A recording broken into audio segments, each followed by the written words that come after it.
నమస్తే, welcome to our channel. నేను మీ శాలిని.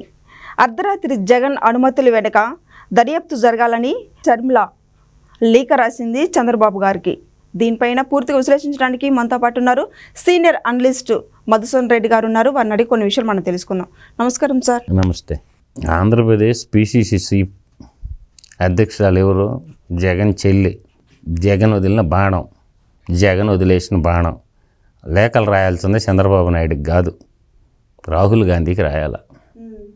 ఆయన ఢిల్లీలో పార్లమెంట్లో ప్రతిపక్ష నాయకుడు కాబట్టి రాహుల్ గాంధీకి లేఖలు రాసి మా అన్నగారైనటువంటి పులివెందల పాబ్లో ఎస్కోబారు, పులివెందల పోటుగాడు, గతంలో మన పార్టీయే 11 సిబిఐ కేసులు 9 ఈడీ కేసులు పెట్టి జైల్లో పెట్టింది 16 నెలలు. కాబట్టి మా అన్న ముఖ్యమంత్రిగా ఉండి, అప్పుడు మా నాన్న ముఖ్యమంత్రిగా ఉంటే ఎంత ఫ్రాడ్ చేసిండు, ఇప్పుడు మా అన్నే ముఖ్యమంత్రిగా ఉండి అవినీతికి పాల్పడ్డాడు. కాబట్టి భారత పార్లమెంట్లో మా అన్న చేసిన అవినీతి మీద క్వశ్చన్లు సంధించమని, అస్త్రాలు సంధించమని, తక్షణం మా అన్నకి కేటాయించిన బెయిల్ రద్దు చేయమని దేశ హోంమంత్రి అయినటువంటి, అంటే ఎందుకంటున్నానంటే ఈ మాట, ఈడీ సిబిఐ కేంద్ర హోంశాఖ కింద ఉంటాయి. కేంద్ర ఆర్థిక శాఖ కింద ఈడీ ఉంటుంది, కేంద్ర హోంశాఖ కింద సిబిఐ ఉంటుంది. కాబట్టి రాహుల్ గాంధీ గారికి లేఖలు రాస్తే బాగుంటుంది, సబబుగా ఉంటుంది. భారత పార్లమెంట్లో ఆ లెటర్ చదివి వినిపిస్తాడు. జగన్మోహన్ రెడ్డి యొక్క సొంత చెల్లి జగన్ వదిలిన బాణం, జగన్ వదిలేసిన బాణం రాసిన ఉత్తరం వినండి అమిత్ షాజీ, జరా సునియే అని చెప్పి చదివిందనుకో, అప్పుడు దేశం అంతా వింటారు. మన కుటుంబం యొక్క ఘనమైన చరిత్ర వింటారు. చంద్రబాబు నాయుడుకి గది లేఖలు రాయాల్సింది, షర్మిల మేడం గారు రాయాల్సింది ఏఐసిసి ప్రధాన కార్యదర్శికి, పార్లమెంట్లో నాయకుడైనటువంటి రాహుల్ గాంధీ గారికి రాస్తే పార్లమెంట్లో వాణి వేడిగా వినిపిస్తాడు, తద్వారా పరిష్కారం దొరకద్ది. చంద్రబాబు నాయుడు కాడికి వినిపిస్తే ఉపయోగం ఏముంది? తర్వాత ఇంకొక లేఖ కూడా రాయాల షర్మిల గారు, మా చిన్నాన్నని చంపేశారు, కాంగ్రెస్ పార్టీలో మా చిన్నాయన మంత్రిగా పనిచేసిండు, కాంగ్రెస్ పార్టీలో మా చిన్నాన్న ఎంపీగా పనిచేశారు, మా చిన్నాన్న కేసు అతీగతి లేదు, కాబట్టి ఇంకొక లేఖ రాయాల, మా చిన్నాయన హత్య కేసు కూడా నిగ్గు తేల్చండి, దాంట్లో మా అన్న ఇంకొక అన్న పాత్ర ఉంది, నేను సిబిఐ వాళ్ళకి స్టేట్మెంట్ కూడా ఇచ్చినాను, మేము ఆడబిడ్డలం అయ్యా, కాబట్టి మాకు సాయం చేయండి అని చెప్పి హోమ్ మినిస్టర్కి, అదే రాహుల్ గాంధీ ప్రతిపక్ష నాయకుడిగా ఉండరు కాబట్టి క్వశ్చన్ అడిగితే దానికి ఓ మంత్రి ఏం సమాధానం చెప్తాడు. అది సిబిఐ కిందే ఉంది కదా. అందువల్ల ఏంటంటే మనకు ఒక పేపర్ ఉంది కదా, ఒక పెన్ ఉంది కదా, ఆయన రాసుకుంటే ఎట్టా. కాబట్టి రాయాల్సిన వాళ్ళకి లేఖలు రాయాల. కేంద్ర హోంమంత్రికి రాయాలా, కేంద్ర ఆర్థిక శాఖ మంత్రి నిర్మలా సీతారామన్కి రాయాలా. దోచేసిన సంపద కదా మరి, రాసేయండి. కేంద్ర ఆర్థిక మంత్రికి ఒక లెటర్ రాయి, ప్రదేశ్ కాంగ్రెస్ కమిటీ ఆంధ్రప్రదేశ్ అధ్యక్షురాలుగా చీఫ్గా నీ పాతివృత్యాన్ని లేఖల రూపంలో కేంద్రానికి రాయి.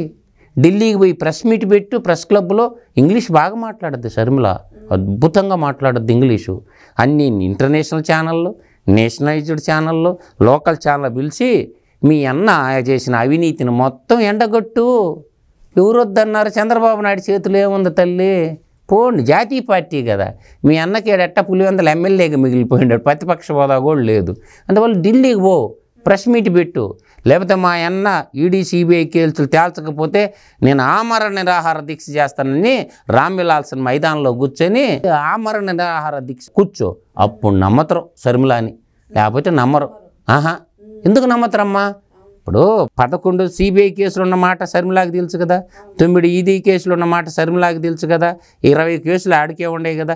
ఆ 20 కేసుల మీద ఏదో ఒక తీర్పు ఇవ్వమని చెప్పని ఢిల్లీ రామ్లీలా మైదానం పోయి ఆడ కూర్చొని ఆమరణ నిరాహార దీక్ష చేస్తే అప్పుడు అమ్మ వచ్చిందయ్యా రాణి రుద్రమదేవి వచ్చిందయ్యా అని అంటారు. అందువల్ల ఏంటంటే షర్మిల గారు ఎన్ని మాట్లాడిన ఉపయోగం ఉండదు. అన్న మీద తాడో పేడో తేల్చుకోవాలని యుద్ధానికి సంసిద్ధంగా ఉండవు కాబట్టి నీకు మంచి ఐడియా ఇచ్చిన, నువ్వు ఢిల్లీకి పోయి రామ్లీలా మైదానంలో ధర్నా చెయ్యి. మా అన్న మీద ఉన్న 11 సిబిఐ కేసులు 9 ఈడీ కేసుల మీద విచారణ చేసి తప్పు చేసిండా లేదా త్వరితగతిన మాకు జడ్జిమెంట్ ఇవ్వండి, ముందు మీ కుటుంబం మీద పడినటువంటి మచ్చను దుడిపేసుకోండి. ఆ కేసుల్లో మీ నాన్న కూడా ఉండడుగా, మీ అన్నే జరిపించిండుగా, నువ్వే చెప్పినవుగా పొన్నవోలు సుధాకర్ రెడ్డి మా నాయన్ని జరిపించిండని. సచ్యులుగా బయటికి రండి మీ ఫ్యామిలీ, అప్పుడు నమ్మతరు. ఎందుకు ఈ అంతా ఏంటంటే మాట్లాడకూడదు. షర్మిల ఉత్తరాలు రాయాల్సిందే కేంద్ర హోంమంత్రి అమిత్ షా గారికి, ఆర్థిక మంత్రి నిర్మలా సీతారామన్కి, ఇంకా కావాలంటే చీఫ్ జస్టిస్ ఆఫ్ ఇండియా గారికి, ఇంకా రాయాలంటే రాష్ట్రపతి ద్రౌపది ముర్ము మేడంకి, దేశ ప్రధాని అయినటువంటి శ్రీ నరేంద్ర మోడీ గారికి రాస్తే అప్పుడు వస్తాయి. ఈడీ సిబిఐ దేని కింద ఉండే? కేంద్ర హోంశాఖ కింద ఉండే. అందువల్ల ఆర్థిక శాఖ కింద ప్రధానమంత్రి కింద ఉంది కాబట్టి ఆడికి పోయి ఉత్తరాలు అక్కడ రాసుకోవాలి. ఈ లేఖలు ఆడు చల్లవు. నీ లేఖలు చెల్లుబాటు అయ్యేది వాళ్ళ భారత పార్లమెంట్లో నువ్వు రాసి పంపిస్తే, మీ అన్నగారు చేసినటువంటి అవినీతి అంతా రాసి పంపిస్తే రాహుల్ గాంధీ పార్లమెంట్లో లేవనెత్తితే షబాష్ కాంగ్రెస్ పార్టీ అధ్యక్షురాలు షర్మిల అంటారు, లేదంటే ఇంకొక రకంగా అనుకుంటారు. Thank you sir. ప్రణామం.